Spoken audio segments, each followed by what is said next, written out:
Shalom Israel. Before I start, I want to give all glory, honor and praises to Yahweh, Ba'ashem Yahushai, Yaharaka Kadash.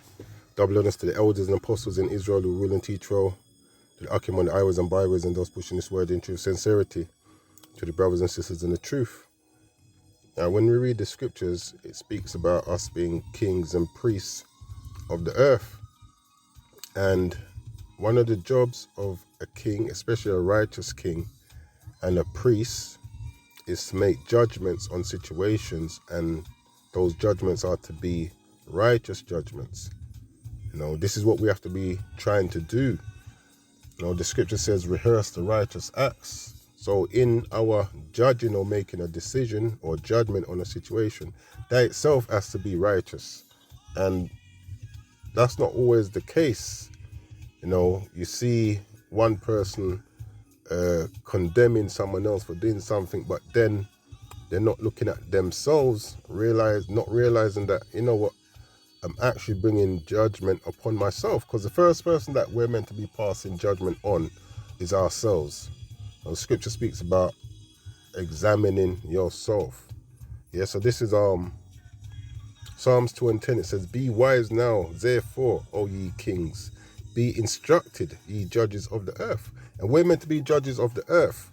In the kingdom, those that are in rulership, that are ruling, meaning the heads, they'll be looking to make judgments over these other nations. And if we can't show ourselves now to be making righteous judgments, how are we meant to be joint heirs with Yahushai, judging and ruling over the nations? It says, be wise now, therefore, O ye kings, be instructed. And who are we taking instructions from? The Father. There's a number of scriptures in Proverbs where it speaks about, now hear instruction, my son, hear instruction. And one of the instructions we are given throughout the scriptures is to make righteous judgments. This is Proverbs chapter 31:9. It says, open thy mouth, judge righteously, and plead the cause of the poor needed. But it says, judge righteously. When we're passing judgment upon someone else, is our judgment a righteous judgment? Are we condemning someone for something that we ourselves have done, and not speaking about what we've done, but we're quick to try and point out the faults of others? That's not being righteous in our judgment, man. And it also goes back to even when you're forgiving people. Are you forgiving someone or saying you're forgiving someone because that's the right thing to say at the time the scripture says we should forgive? Have you actually forgiven them, or are you just, saying what's right but still holding grievances in your heart? And these are things we need to try and purge out of us, to help our walk. This is Matthew 7. Verse 1, it says, judge not that ye be not judged. And that don't mean we can't judge, but it just means that the judgment that we're judging must be righteous judgments. It says, for with what judgment ye judge, ye shall be judged. This is what a lot of us seem to be forgetting when we're trying to pass judgment on others.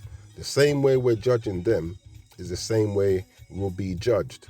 The same type of forgiveness we meet unto others, the same way the Most High will forgive us, or won't forgive us. It says it in the Lord's Prayer. Forgive us our trespasses as we forgive those that trespass against us. That's righteous. Forgiving someone, there's the account in the scriptures where a king, there was someone that owed a king money. He pleaded to the king because the king wanted to lock him up. So the king, sort of writ it off. So as he's leaving now, he meets someone else who owes him money. And he bads him up, send him in jail. It went back to the king. So what did the king do? The king now said, look, I showed you mercy. Why didn't you show this other guy mercy? And the same with us. If we're open for the Most High to forgive us, we must be able to forgive. If we're open for the Most High to pass, his judgment will always be righteous. But the point is, if we're open for mercy in his judgment that he passes upon us, we ourselves must be merciful in our judgment. And our judgment must be just, our judgment must be righteous. says, judge not that ye be not judged, for with what judgment ye judge, ye shall be judged. That's not difficult to understand. It says, and with what measure ye meet, it shall be measured to you again.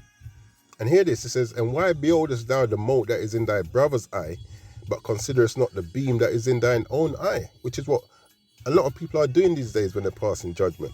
You can see the mote that's in your brother's eye, but there's a plank, like a whole tree trunk in your own eye, and you can't see it. It says, oh, how wilt thou say to thy brother, let me pull out the mote out of thine eye, and behold, a beam is in thine own eye. It says, thou hypocrite. Yeah, that's what it is when we're not passing righteous judgment, when we're quick to judge others, but ignore the fact that we have done the same thing and have not made amends for the things that we've done. It says, thou hypocrite, first cast out the beam out of thine own eye, and then shalt thou see clearly to cast out the mote out of thy brother's eye. Yeah, let's work on ourselves first before we start to, not saying if we see your brother or sister going off, don't say nothing about it, because we're meant to, not suffer them to be in sin. But there's a mindset and an intent that you're meant to have when you're doing it, which is to get them back on the right track, not to put them down or to make them look a certain way in front of others. Yeah, when you yourself is not clean. It says, thou hypocrite, first cast out the beam out of thine own eye, and then shalt thou see clearly to cast out the mote out of thy brother's eye. And a good example of that, when in my early days in the truth, it took me a little while to stop smoking. So I wouldn't go out and teach and be correcting anyone who I saw smoking. If they came up and asked about it, then I'll tell them, yeah, it's wrong, you're defiling your temple, so on and so forth. But I wouldn't see no one who's smoking and say, oh, you shouldn't be smoking, you're defiling your temple, because I was still committing that. I was still defiling myself in that way. Now I don't smoke. I can now correct someone who is smoking. You know what I'm saying? It's like that. And brothers forget these kind of things when we're passing judgment on others. Romans 2:17, and this is going to be my last one. It says, behold, thou art called a Jew, and restest in the law, and makest thy boast of the Most High, and knowest his will, and approvest the things that are more excellent, being instructed out of the law, and art confident that thou thyself art a guide of the blind, a light of them which are in darkness, an instructor of the foolish, a teacher of babes, which has the form of knowledge and of the truth in the law. Oh, sugar. Shalakia. Oh, this bloody thing. Shalakia. 1 second. Yeah, it says, I read that again, verse 19, and art confident that thou thyself art a guide of the blind, a light of them which are in darkness, an instructor of the foolish, a teacher of babes, which has the form of knowledge and of the truth in the law. Thou therefore, is the point, thou therefore which teachest another, teachest thou not thyself? Yeah, thou that preachest a man should not steal, does thou steal? And that's the point I want, the crux of this lesson, is that the first person we're meant to be teaching, the first person we should be looking to pass any form of judgment on before we start to pass judgment on others is ourselves. Yeah, that's a good thing to learn in this walk of ours, man. Yeah, if we can't learn to pass judgment on ourselves, then we shouldn't be passing judgment on others. But yeah, that's all I wanted to say. Lord willing, this lesson was edifying.